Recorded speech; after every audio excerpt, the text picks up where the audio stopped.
Po uradnih podatkih UNHCR-ja je trenutno na svetu 108 milijonov ljudi, ki so prisilno razseljeni. 62 milijonov posameznikov in notranjih razseljenih, kar pomeni, da se nahajajo v državi, iz katere prihajajo. Ponovno smo dosegli rekord v številu beguncev, ki so na svetu, in sicer je trenutno na svetu 35 milijonov beguncev. Od tega se jih 70% nahaja v sosednjih državah, iz katerih prihajajo.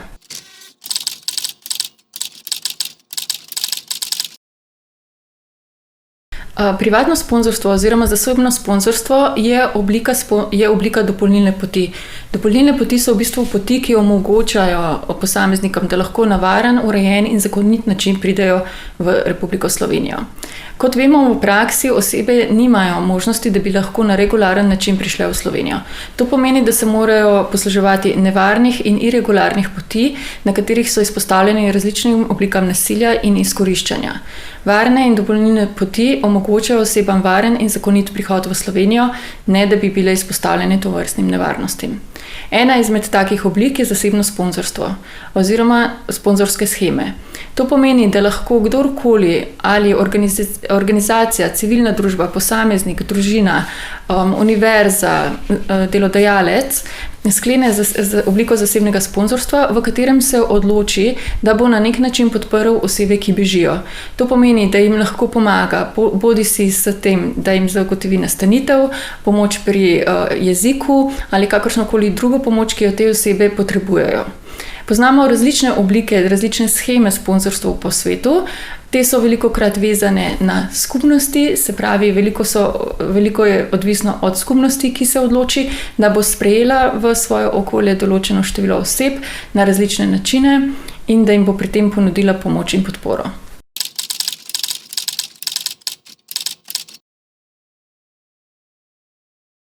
Del zasebnih sponzorskih shem so različni deležniki. To je lahko od tega, da so to različne civilne družbe, verske skupnosti, posamezniki, ki imajo v izvorni državi prijatelje, mogoče tudi sorodnike, do različnih interesnih skupin, ki so pripravljene v bistvu sprejeti v Slovenijo in pomagati v Sloveniji posameznikom, v bistvu osebam, ki bežijo.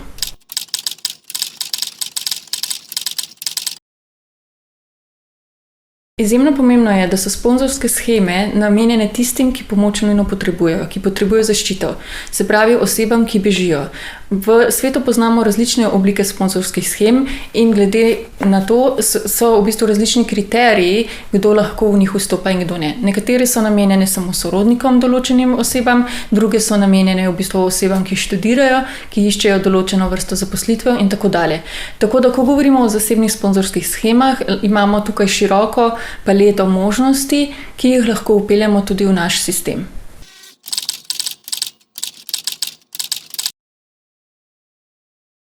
Sponzor je lahko kdorkoli. Sponzor so lahko v bistvu osebe, ki so pripadnike določene verske skupnosti, lahko so to nevladne organizacije, lahko so to družinski člani oseb, ki so v izvorni državi, lahko so to v bistvu samo slovenski državljani. Kdo je lahko sponzor, v bistvu določa država, ko vzpostavlja program zasebnega sponzorstva. Tukaj gre ponovno za nek širok nabor možnosti, ki lahko glede na to, kako ustrezajo našemu nacionalnemu sistemu, pripomorejo k vzpostavitvi in samemu izpeljevanju sponzorskih shem.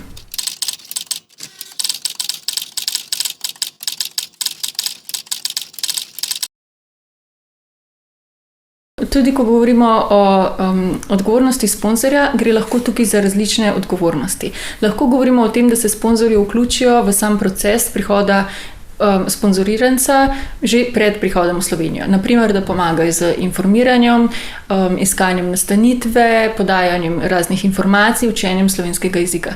Lahko so to posamezniki, ki se vključijo na neki drugi točki, ko je oseba že tukaj in pomagajo pri vključevanju tega posameznika v družbo. Recimo spet pri podpori v bistvu, ko gre ta oseba k zdravniku, pri učenju slovenskega jezika, pri kakršnikoli drugi integracijski podpori.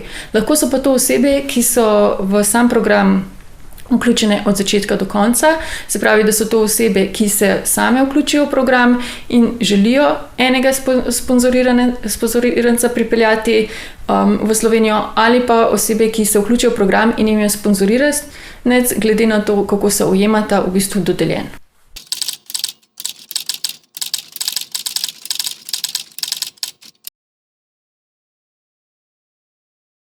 Ko govorimo o sponzorjih, je v bistvu izjemno pomembno, da imajo tudi sponzorji celoten potek v bistvu sponzorstva pomoč. Se pravi, same sponzorske sheme so lahko naporne, tako za osebe, ki prihajajo, kot za osebe, ki so pripravljene tovrstnim osebam nuditi pomoč v obliki sponzorstva. Gre za to, da osebe, ki prihajajo, so izjemno travmatizirane in se morajo privaditi na novo okolje in se vanj uspešno vključiti. Po drugi strani so to procesi, ki so lahko tudi za sponzorja izjemno naporni, ker jim mora nuditi čustveno podporo, pomoč, v nekaterih primerih tudi lahko nastanitev. Zato je izjemno pomembno, da imajo sponzorji tako psihološko kot tudi drugo pomoč tekom sponzorstva, da imajo nekoga, na katerega se lahko obrnejo, ki jih v tem podpira, jih usmerja. Izjemno pomembno je tudi to, da so sponzorji vnaprej v bistvu deležni določenega usposabljanja in pomoči, informacije o tem, kdo so osebe, ki prihajajo in ki jih bo sponzoriral, vzpostavitvi nekega prvega stika in seveda v nadaljevanju procesa za vse, kar bi mogoče sponzor potreboval.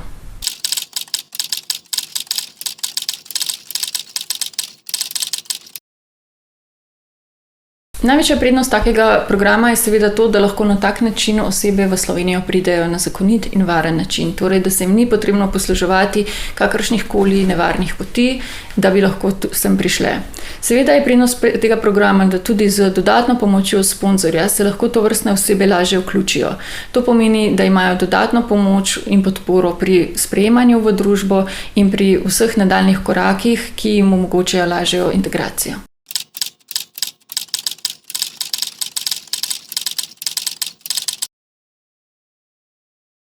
Seveda so sponzorske sheme in njihovo vzpostavitev v Sloveniji mogoče in izjemno dobrodošle. To bo na določeni točki od nas zahtevala tudi Evropska unija, ki se čedalje bolj nagiba k temu, da morajo vse države Evropske unije v svoj sistem vpeljati določene zasebne sponzorske sheme.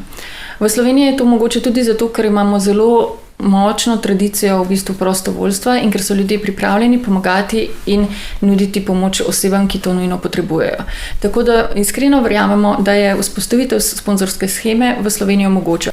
Na nek način smo v Sloveniji tovrsten program že imeli, tukaj govorimo o repatriiranih Slovencih iz Venezuele, torej potomcih slovenskih državljanov, ki so se želeli vrniti v Slovenijo. Ta program je bil zelo podoben v bistvu v sponzorskih shemah, o katerim govorimo.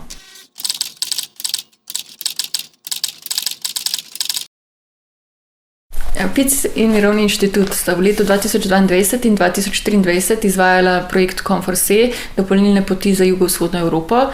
Izvajali smo jih skupaj s partnerji iz Hrvaške, Hrvaškim pravnim centrom in Bolgarije z organizacijo FAR Access to Rights. Šlo je za projekt, v katerem smo v bistvu omenjene nevladne organizacije preiskovali, na kakšen način bi bilo najbolje vpeljati dopolnilne poti v naše nacionalne sisteme in na kakšen način izboljšati postopke združevanja družine.